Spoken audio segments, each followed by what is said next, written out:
Ela servia antigamente para avistar os inimigos que estavam chegando.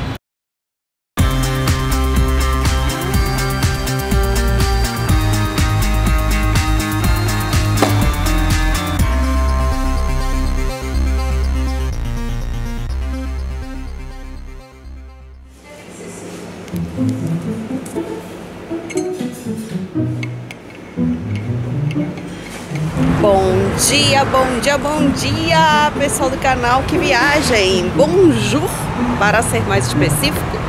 Já estamos aqui de manhã cedo mesmo, quer dizer, não tão cedo porque já são quase 8 horas. Só que assim, como é outono, demora para amanhecer, mas a gente já está aqui na rua e já estamos aqui na frente da Torre Saint-Jacques. E eu vou explicar para vocês como esta torre é importante para a ciência do mundo. Então, pessoal, essa aqui é a Torre Saint-Jacques. Ela está aqui no centro da praça com o mesmo nome, Praça Saint-Jacques. Ela é em estilo gótico flamejante e é o último resquício da igreja de Saint-Jacques de La Boucherie, consagrada a Santiago Maior, cujos restos mortais estão na Catedral de Santiago de Compostela, lá na Espanha. Já tem um vídeo aqui que eu mostro como é que é lá. Também está desaparecida a igreja parisiense do século XI.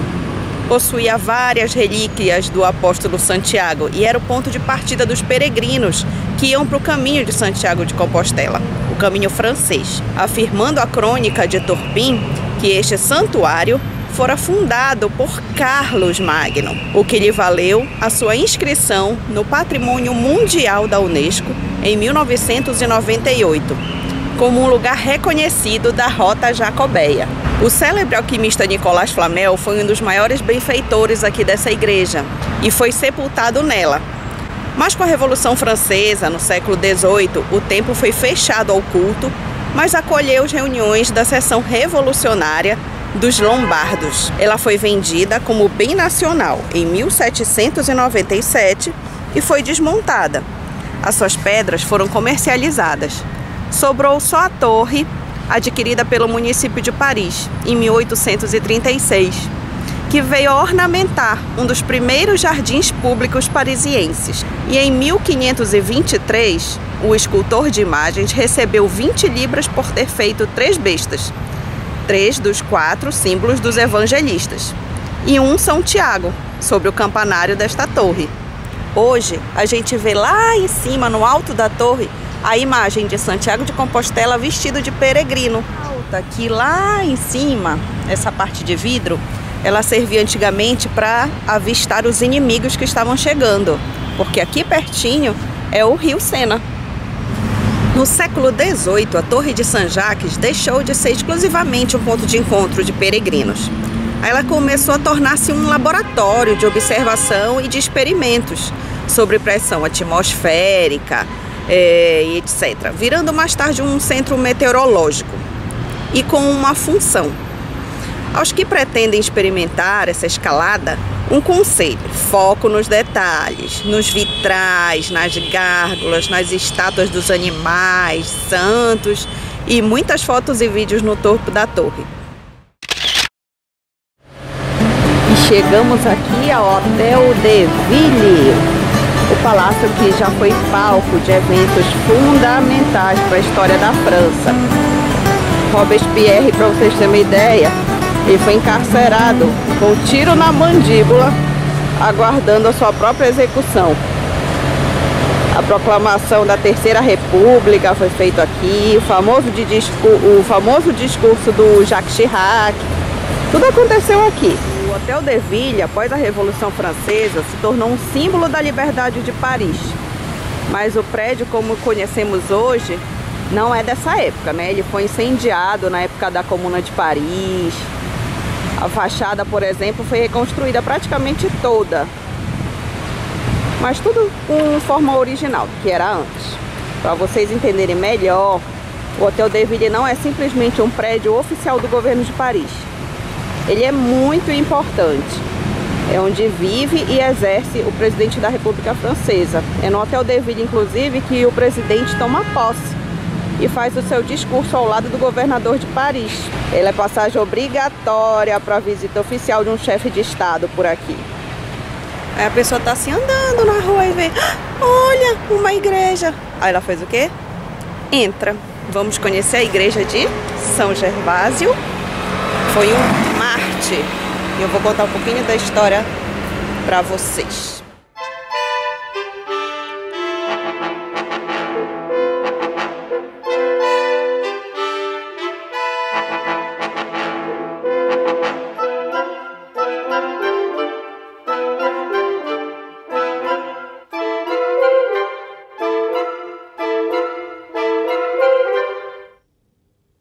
Os franceses gostam tanto de história, mas tanto de história, que até as árvores têm história. Diz aqui, pelo que eu entendi, que ela foi essa árvore da família das Ulmáceas e foi plantada por indígenas da Ilha de France. Bom, quem entende francês pode falar melhor do que eu. Quem souber, fala aí nos comentários, por favor. Eu não sei nem o que é mais bonito do Doutor Deville. Se é a frente, se é as costas, se é o lado, se é o outro.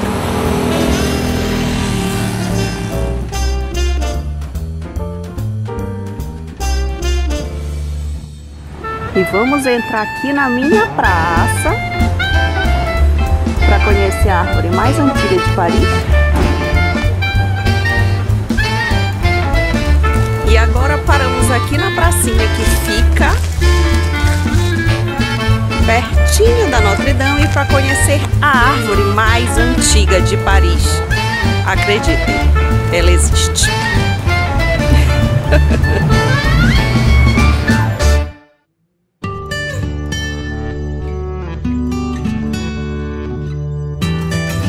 Olha só, essa árvore já sobreviveu a incêndios, a guerras, a tudo que vocês imaginarem. E continua aí. Eles não derrubam, não. E aqui do lado da praça tem a igreja Saint-Julien-de-Pauvre. Vamos lá conhecer?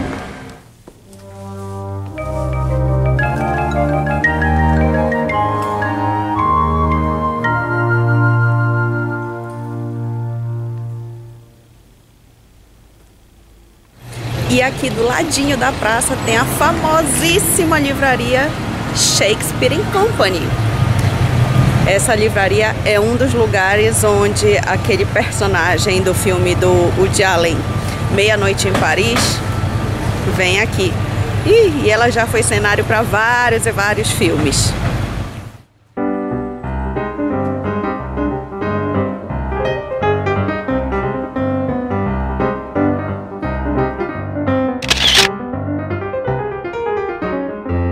E agora chegamos aqui na Praça Saint-Michel, lugar lindo.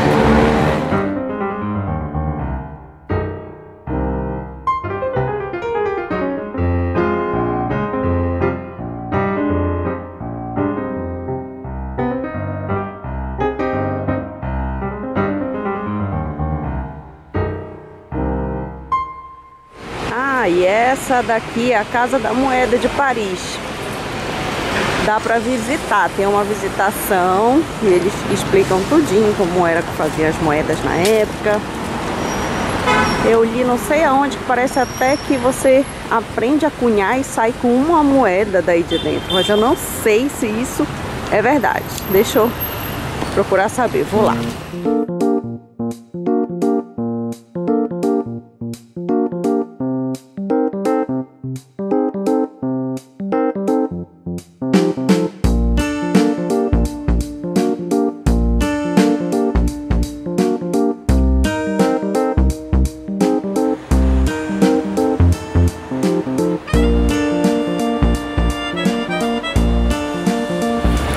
Chegamos aqui na Pont des Arts, que não tem mais cadeado. Pois é, era tanto cadeado, mas tanto cadeado, mas tanto cadeado, que quase que cai a proteção aqui pro rio. Então, eles resolveram tirar todos os cadeados, trocar e colocar vidro. Mas ainda tem cadeado ali, olha aí.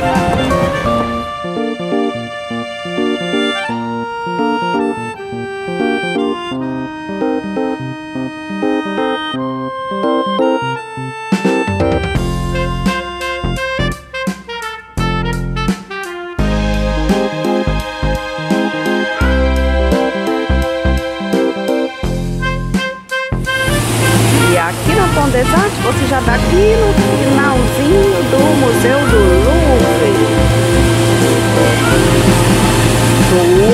Olha o cara aqui. Olha o cara aqui varrendo. Com água e tudo, jogando água em todo mundo.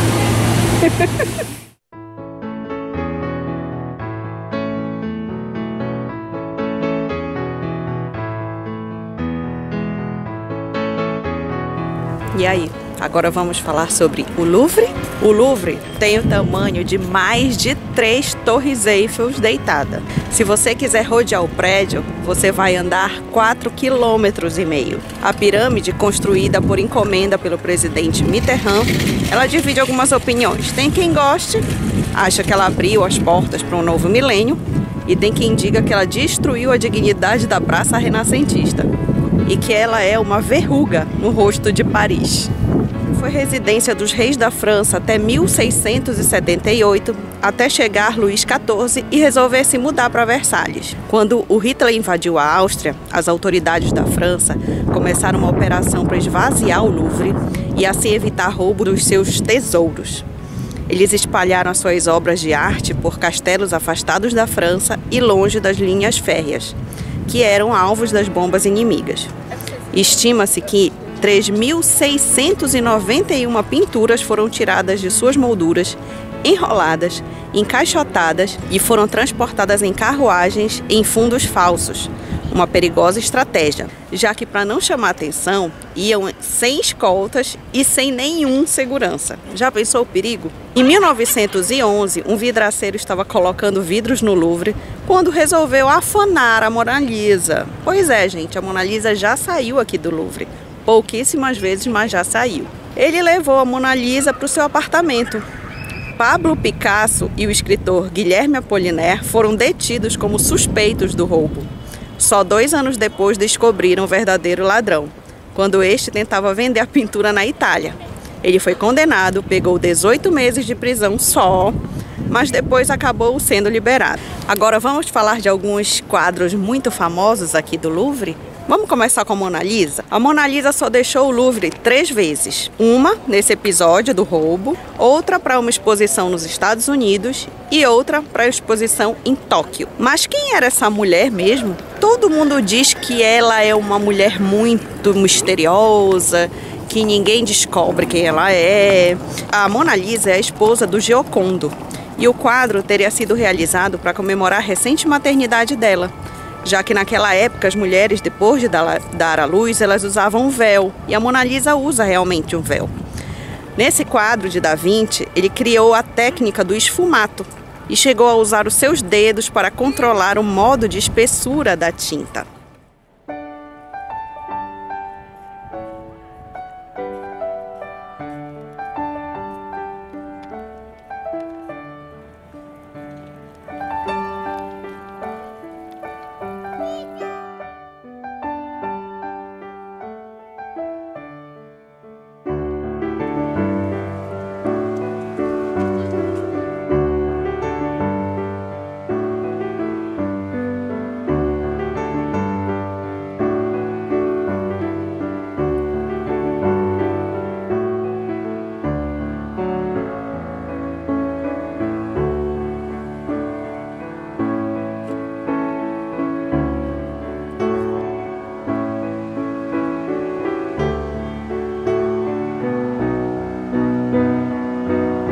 Voltaire.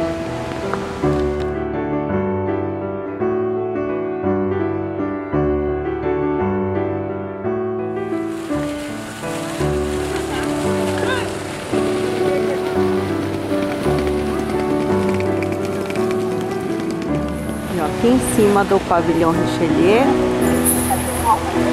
Montesquieu, Rousseau e outras figuras importantes para a França. Aqui também na La Richelieu tem um café Marly, que é muito gostoso de sentar e ficar vendo os turistas batendo foto aqui no Louvre.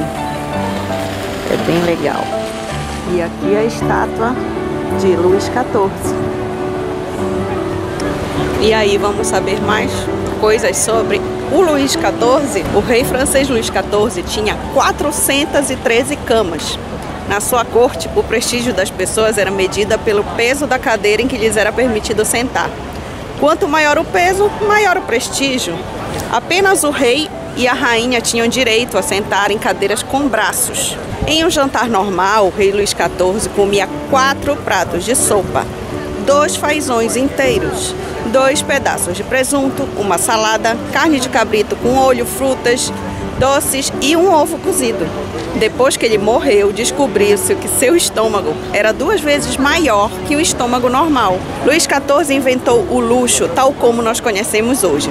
Os diamantes, o champanhe, por exemplo, tornaram sinônimo de sofisticação e glamour em seu reinado.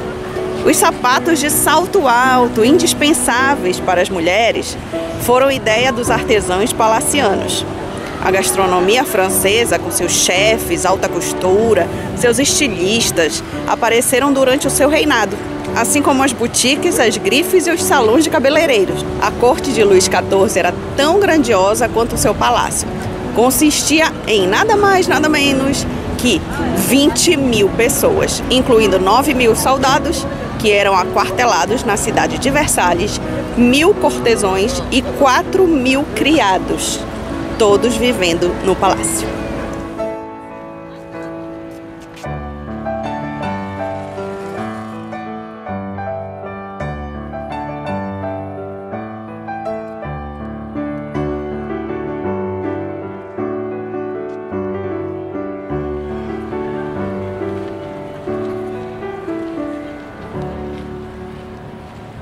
E o Jardim des Tuileries são cheios de estátuas. Um verdadeiro museu a céu aberto. Vamos conhecer algumas?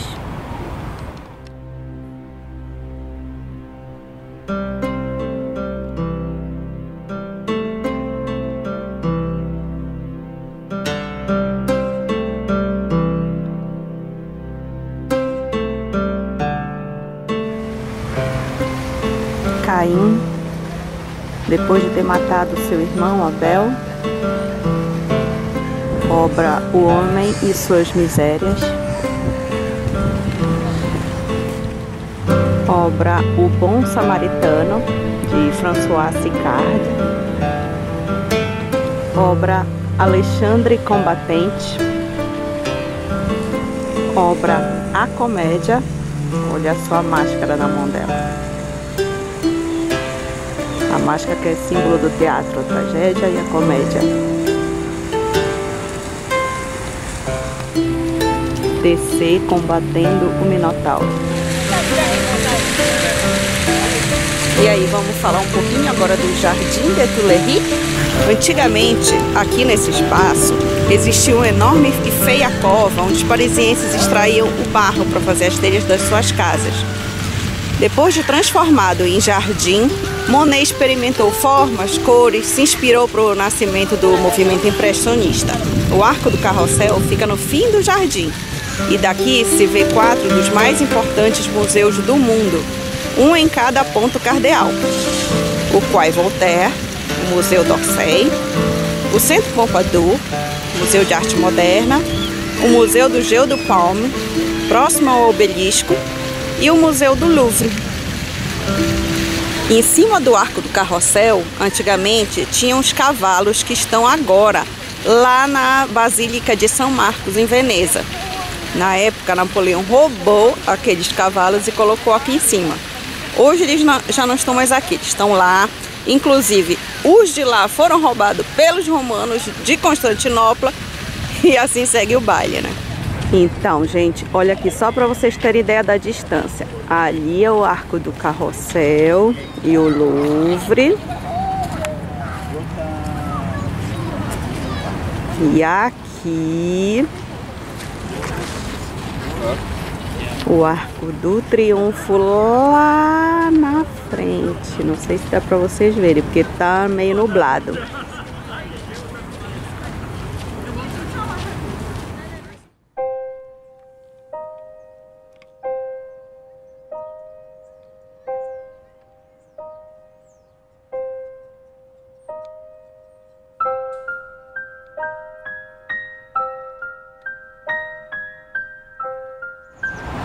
E este é o segundo museu que temos aqui no Parc des Tuileries, que é o Museu d'Orangerie.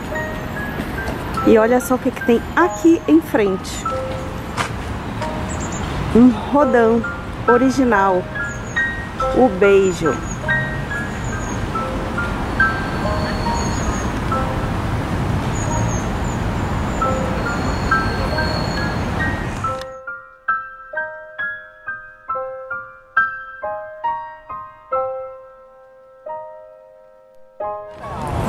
E essa aqui é a Praça de la Concórdia. Essa era a Praça Luís XV. E antigamente ela foi construída para ter uma estátua do rei Luís XV aqui no centro. Mas a estátua foi destruída na Revolução Francesa. Foi aqui que foi decapitado o rei Luís XVI. Em 1829, o vice-rei do Egito, embalado pelas descobertas científicas na Europa, preocupado com a ameaçadora Inglaterra e conhecendo a paixão do seu aliado, o rei da França, Carlos X, pelas antiguidades egípcias, ele achou oportuno presenteá-lo com 2 obeliscos de granito rosé de 3.000 anos antes de Cristo. Eles se encontravam na entrada do templo de Karnak, que significa o melhor de todos os lugares, na cidade de Luxor, no Egito. Devido ao peso, 227 toneladas, a altura de 23 metros e as dificuldades de transporte pelo Rio Nilo, Mediterrâneo, Atlântico e Rio Sena, somente um obelisco pôde chegar até Paris, já no reinado do rei Luís Felipe I, o sucessor do Carlos X. Foram 2 anos de viagem e 12.000 quilômetros percorridos.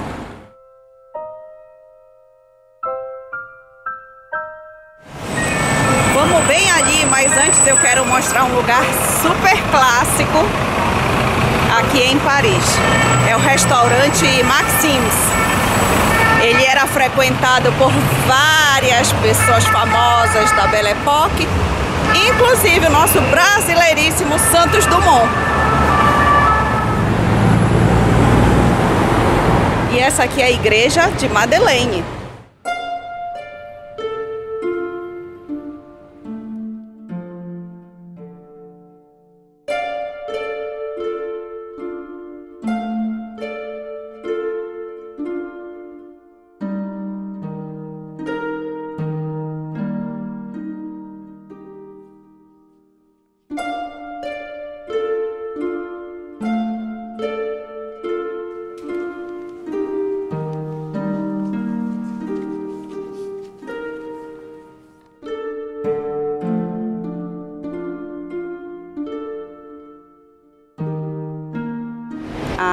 E 2 coisas que eu quero indicar para vocês esta loja de mostarda, fica aqui na frente da Madeleine, e esta loja de chocolate. Tava aqui na Rua de Rivoli, né? Aí eu passei assim na frente do Hotel Le Meurice e eu lembrei uma história para contar para vocês. Aliás, o que não falta aqui em Paris é história para contar, né? Então vamos lá. O Hotel Le Meurice, ele se recorda ainda hoje das visitas do Salvador Dalí. Ele todo ano ficava pelo menos 1 mês aqui no Le Meurice. O cliente mais emblemático, eu acho que foi Salvador Dalí. Ele era acompanhado das suas jaguatiricas, todas domesticadas. Ele enchia o cofre do hotel de cédulas, algumas das quais já até fora de circulação. Ele manchava as paredes com tinta, exigia que capturasse as moscas no jardim de Tuileries, ou até que trouxesse um rebanho de cobras para ele dar tiros de festim. Em 1972, ele mandou até instalar uma banheira de champanhe de cobre vermelho no seu quarto. Essa banheira tinha vindo de um dos bordéis famosos daqui de Paris. Mas no final das contas, os funcionários adoravam ele, porque ganhavam uma boa gratificação no final do dia. Aqui também na Rue de Rivoli tem a Angelina, a casa de chocolate, de chá, super concorrida. Olha só a fila para entrar.